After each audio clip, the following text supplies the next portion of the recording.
النهارده ان شاء الله جايه لكم فيديو جديد، وباذن الله النهارده هنعمل مع بعض اقوى وصفه لحرق الدهون.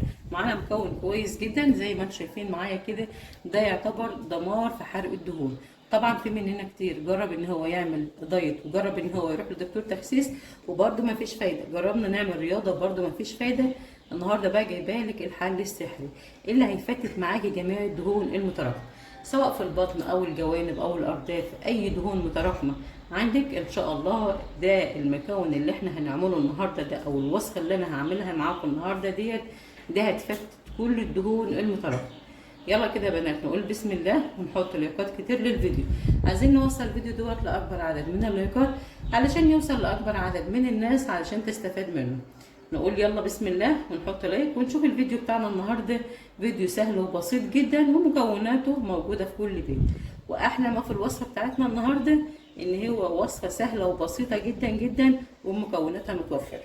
طيب اول حاجه هنعملها، وطبعا اول مكون معايا زي ما انتم شايفين كده يا جماعه، انا معايا الزعتر. مكون الزعتر ده من الحاجات الكويسه جدا جدا اللي بتساعد على تفتيت الدهون العنيده. تمام. فانا كده هنجيب اي حاجه كده اهوت هنحطها على النار بالشكل ده كده، معايا كسرولة او اي حاجه، اي حاجه احطها على النار، ونبدا ان احنا ناخد معلقه من الزعتر. وخلاف كده وكده كمان يا جماعه ان الزعتر زي ما هو له سحر في تفتيت الدهون، له سحر كمان او بيعالج كمان حاجات تانية، بس طبعا الموضوع دوت محتاج شرح لوحده ان شاء الله في الحلقات الجايه هنتكلم عليه. ده كده هناخد منه معلقه.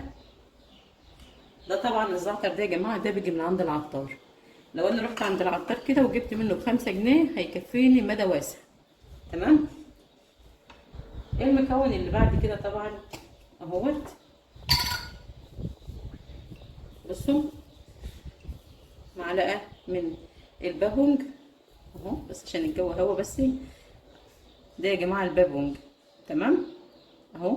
ده طبعا بيبقى على شكل ايه، ورده كده او زهور. ده برضو بيجي من عند العطار لو واضح معايا كده في الكاميرا اهوت. هناخد برضو كده منه معلقه، واضح معايا اهو. تمام.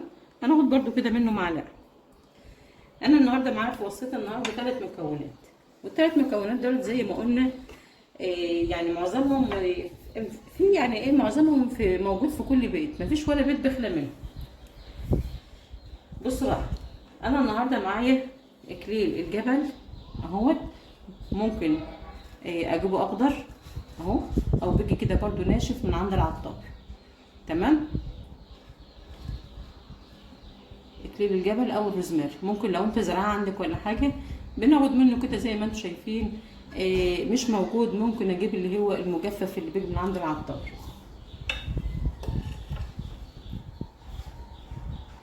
طيب يا جماعه، اكليل الجبل دوت بيعمل ايه؟ ده طبعا بيعمل على سد الشهيه وتفتيت الدهون المتراكمه.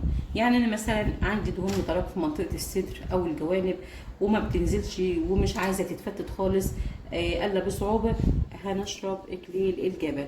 في ناس طبعا بتعمله كده في ميه مغليه وبتشربه كده عادي، بس انا النهارده هنعمله مع المكونات اللي انا حطيتها ديت علشان يجيب معايا نتيجه كويسه جدا. ده طبعا بيسد معاكي الشهيه، ما بيخليكيش تاكلي كتير. حتى لو انت شهيتك مفتوحه، عندنا طبعا الناس اللي هي عندها الغده مش متظبطه، ممكن ان هي تستخدم معايا الوصفه دي. هناخد كده من اكليل الجبل مقدار معلقه برضو زي ما انا حطيت كده، انا حطيت من كل مكون معلقه. تمام. فهناخد برضو اهو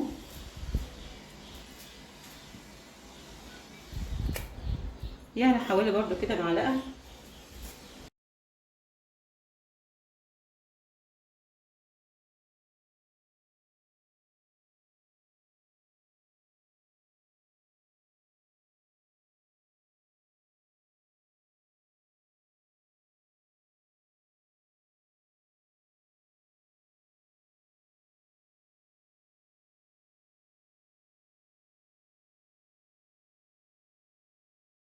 نحطها كده على النار لمدة 10 دقايق كده على النار هادية ونرجع لكم تاني.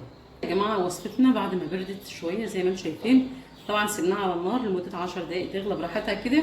كل ده واحنا مغطيين عليه. بعد ما بردت معايا خالص زي ما انتم شايفين بالشكل ده كده اهيت.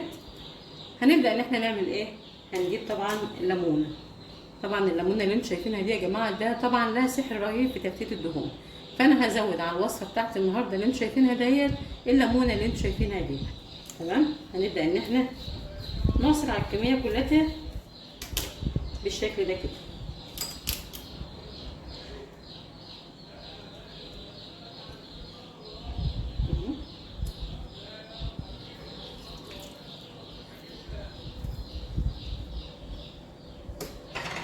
نجيب برضو النص التاني دوت.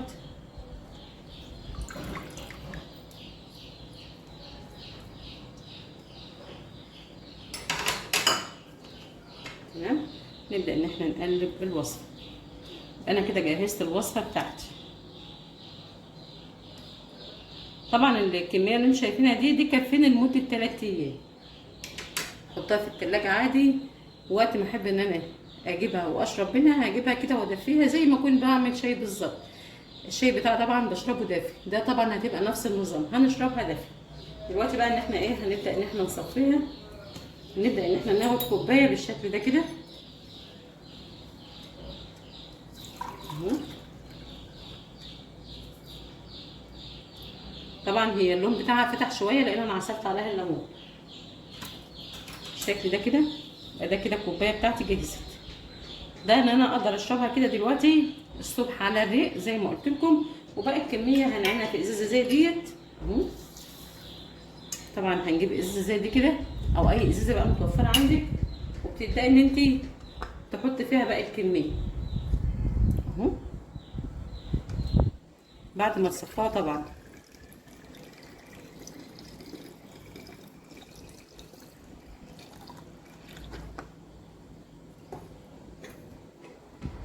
ده كده يا جماعه مقدار كوبايتين 2 اللي انا حطيتهم في الازازه دهيت.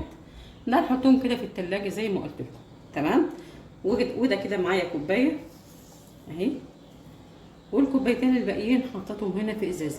لازم لما تيجي تحط الوصفه بتاعتك اللي هتتبقى منك لازم تحطها في حاجه ازاز وتقفل عليها كويس جدا، وما تحطهاش في التلاجة الا ما تبرد معاكي خالص. يبقى انا كده مليت ازازه اهيت على اساس الكميه دي تكفيني 3 ايام. طب دلوقتي بقى هنشربها امتى؟ نحطها كده بجنب ونبدا ان احنا ناخد الكوبايه بتاعتنا. ده طبعا هتتاخد كل يوم الصبح على الريق. هناخد كوبايه زي دي. عملنا حاجه زياده؟ ما عملناش، بل بالعكس وصفه سهله وبسيطه جدا. بدل ما بشرب الشاي بتاعي على الريق وده طبعا عاده سيئه، هنقوم عاملين الوصفه ديت واشربها على الريق، وان شاء الله هتلاقي نتيجه فعاله تعجبك جدا في اقل وقت. طبعا الناس اللي عايزه يا جماعه تنزل وزنها بسرعه او تفتت الدهون الموجوده في بطنها او في الجوانب او في اي مكان بسرعه، ان شاء الله تشرب الوصفه ديت، وباذن الله هتجربوها وهتكتبوا لي في الكومنتات